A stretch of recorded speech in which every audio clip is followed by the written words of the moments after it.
What's up, y'all? In this video, I'll be going over my internal operations, the different automations that I'm leveraging, all related to how we manage the inbox. I'll be going over the templates that we're leveraging, the subsequences that we're using to follow up with every single lead automatically, how we're doing this across all of the different clients, how we are transferring the leads to the clients, and some of the different things that I've got set up internally to make this as easy as possible for myself to do. And so we can start with the very first thing, which is the onboarding automation over here. So this is the very first thing that's going to happen the moment we onboard a client. And one of the components is duplicating a subsequence, updating that subsequence with a sequence and all of that stuff, right? And so what this is actually in this campaign. So this campaign hosts the subsequence templates, which are duplicated to every single future campaign of that specific client.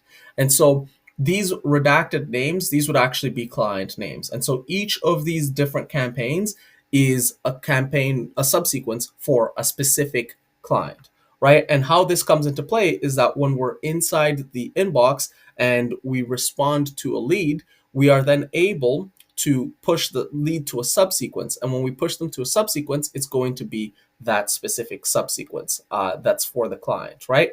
And if you're curious what that looks like, this is usually the very first email that I send in pretty much every single subsequence. It's just like any thoughts on the previous email. And then everything after this email is going to be customized to the specific client. And so if we look in the inbox over here, someone responds with something like, send, I'm interested, let's book a meeting, whatever. And then I'll actually respond back manually. And then I'll have the follow up happen automatically. And because the follow up starts with any thoughts, that means that I can basically put this first line on any single reply. So it will work for every single reply. And then after that has happened, we are able to pivot the conversation into different directions to get the meeting to be booked. Okay, so that's the first part. The second part is that as we're responding to these leads, we are constantly saving the templates that we're using. And so when I respond to a lead, if I like the response, I save that as a template so that I can easily recall it into the future. And so that's the basic framework that I'm using. And before we continue into the automations, I want to explain why I don't automate this inbox management process. First things first, I've found that the subsequences do a good enough job with follow-ups, so I don't need any tools for that specific part. The second part is the inbox management part, this replying section. I found that basically my entire job is automated. Like I don't have much inside my job, and so the highest leverage thing that I've found is to actually respond to the leads with the best potential message that will convert. And so if you're not in that situation where your business is automated and you have plenty of time on your hands, I would actually recommend you try a tool like revreply.com. This can help you manage the inbox automatically. In my case, I've just got everything automated, and so this is the highest leverage thing that I could do. The other reason is because I also work with clients who simply want the leads transferred over to them without me responding. And so they respond and they also do the follow ups. And so since I'm exploring that option of just being a lead gen agency, not trying to book the meetings or any of that stuff, we could actually transfer the leads to the clients, and then the clients would follow up and do all of that stuff. And so those are the reasons why. By the way, this is the client section inside Smart Lead. As you can see, I give them access to the email campaigns, the master inbox, and it is customized to our branding and company. How we're doing this is using the client external scripts, and we've got a few external scripts over here. If you're curious, what I'm using, you can even just go to afonto.com/automations and search. Actually, it's over here. So we've got smart lead external scripts. So change header colors. So this is an example of a script where we are able to change the header colors and add a logo. And you can also just click this topic over here to find some other stuff over here. So that's number one, how we are customizing this. And then with regards to the lead categories that we provide to clients, we provide them pretty much just the transferred, meeting ready, closed. And so from their end, they're able to switch the category to any of these.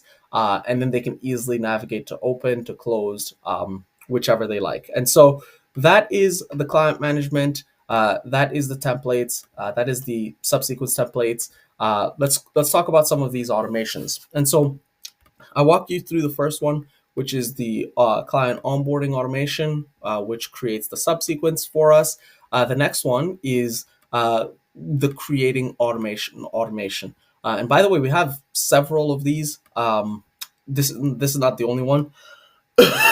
In fact, I can actually just show you the other ones. So let's go to scenarios and let's do sync. This one actually runs even more often, which is sync campaign categories with status. So basically, when a campaign is created, it does a whole bunch of stuff happens. But one other thing that happens is that we add the subsequence. Was it? Did I change it?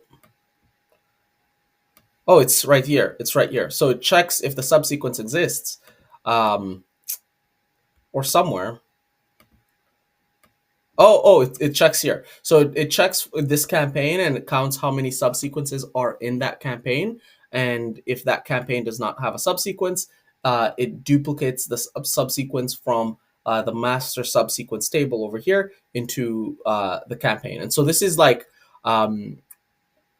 basically making sure that every single one of our campaign, no matter how it's set up, has a subsequence. However, if we're using our campaign creation process from ClickUp, then this would automatically create a subsequence. So it would create the campaign, do all of this stuff, and then after the campaign is created, it would basically create the subsequence afterwards.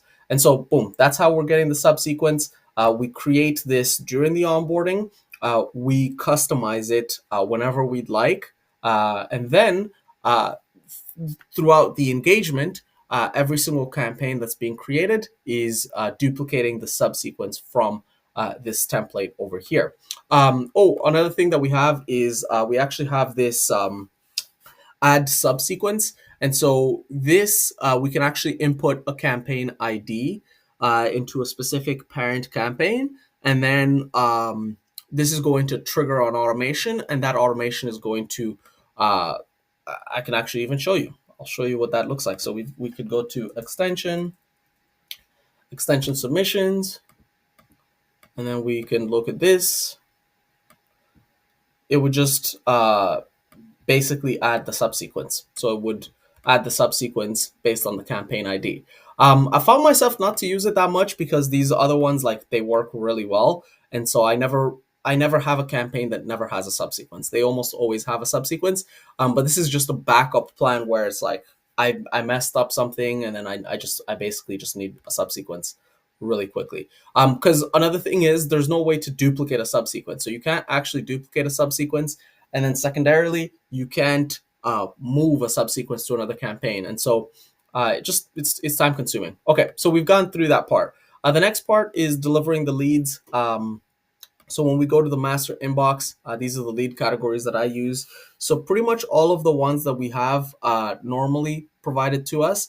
And then we have sequenced. And so what sequenced is the lead category that means that it's in a sequence. And so I've responded. It means that I have responded to this, and then I've also pushed them to a subsequence. They're going to be sequenced. This is not transferred to the lead. This is still in my hands. This is not transferred to the client. This is still in my hands. If it's transferred, meeting ready, if it's transferred or meeting ready, that means it's transferred directly to the client.